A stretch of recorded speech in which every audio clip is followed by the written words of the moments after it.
Hey y'all, welcome back to How You Verse. Today we're gonna discuss about whether you should buy or whether you should rent a house in 2025. I'm going to show you the data and also I'm going to show you a calculator that's really helpful. Let's get to it. Action. Right. So first we gonna look at the monthly cost of buying versus renting a house in America. So if you look at the chart, the blue one is the cost to buy, which is really high at around $2,700 per month. And the cost to rent is relatively lower in comparison if you want to buy, and the cost to rent currently is about 1845 per month, and that is a lot lower than if you would like to buy a house. But this is only where it's at, right? So for example, this is month per month. This is not considering depreciation and all of that kind of good stuff. So is it truly the cost to buy is higher today, and is that the reason for you not to buy? So let's get more into the study, right? So if you are in the barrier of buying is lower if you are in the Rust Belt, right? So think about Detroit, Pittsburgh, Philadelphia, Cleveland, Tampa. I don't know why Tampa is here. Tampa is not in the Rust Belt, but let's just say it's it's here and it's actually only 20% of the gap, right? So it's not actually that high. And I personally would not go to any of these Rust Belt cities, but I would consider Tampa, although is the tornado, but Tampa is actually really fun. If you are in this lower tier and lower buy to rent gap, then I would do it. Let's just see in 2024. It's almost the same thing here, except Tampa is all the way to number 9, where in 2025 it's all the way to number 5. So if you are considering moving to the Rust Belt cities, then that is a really good place or good metro area to buy.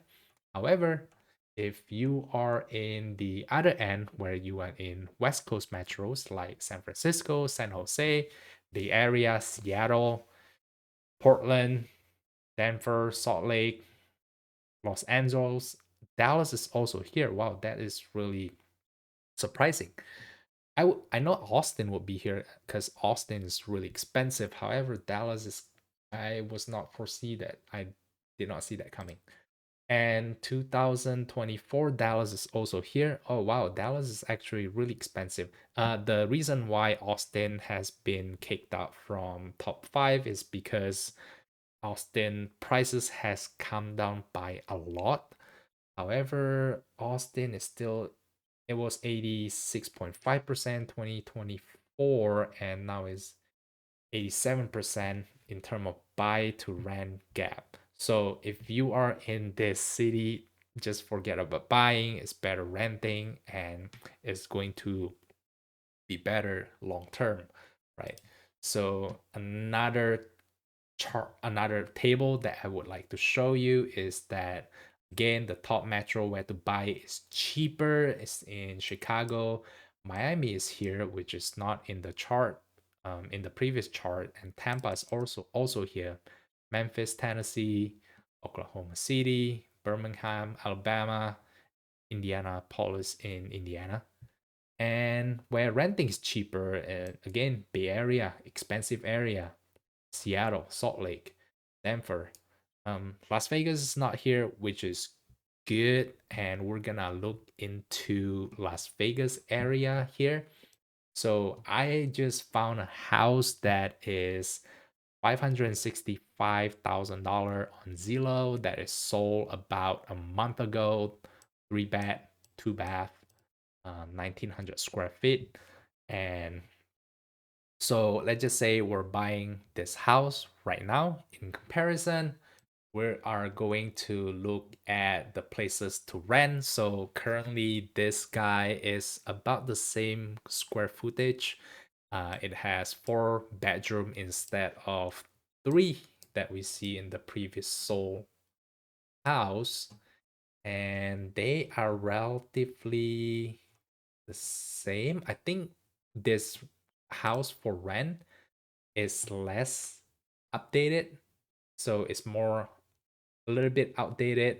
And then if we look at the interior, this one also has a pool, and the I think the flooring is updated. The painting is fresh. Also have this plantation shutters, which is really expensive. And yeah, overall, um, things are really updated here as far as I can tell. I don't think the countertop is updated. Just want to see the price makes sense here. Overall, it's updated, right? And I would say they kinda in the same price range. If I would have rent this one out, I think I'll rent this one $2,400. But because the other one has a pool, so maybe I'll bump it up to $2,600, right? So if we go into this rent versus buy calculator, right? So if I do 2,600 for renting, and just go through the assumption right here. You pay renter insurance, broker fee, rent increase 3% per year. That is very basic and no big assumption there. And look at all of the costs associated with renting is very limited, right? And then when you look at the costs associated to buying, so many, right? So let's look at this one by one.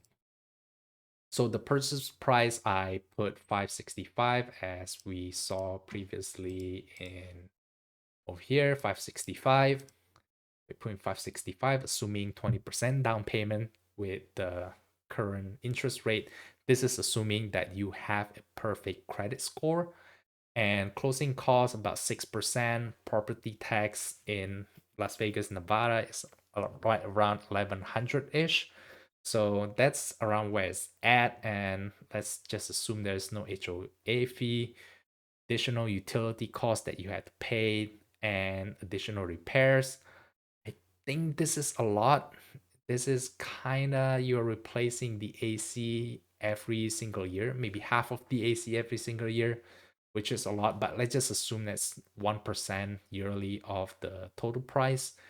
And the selling costs, eventually you like to sell after 30 years, for example, then that bake into the cost at 6%.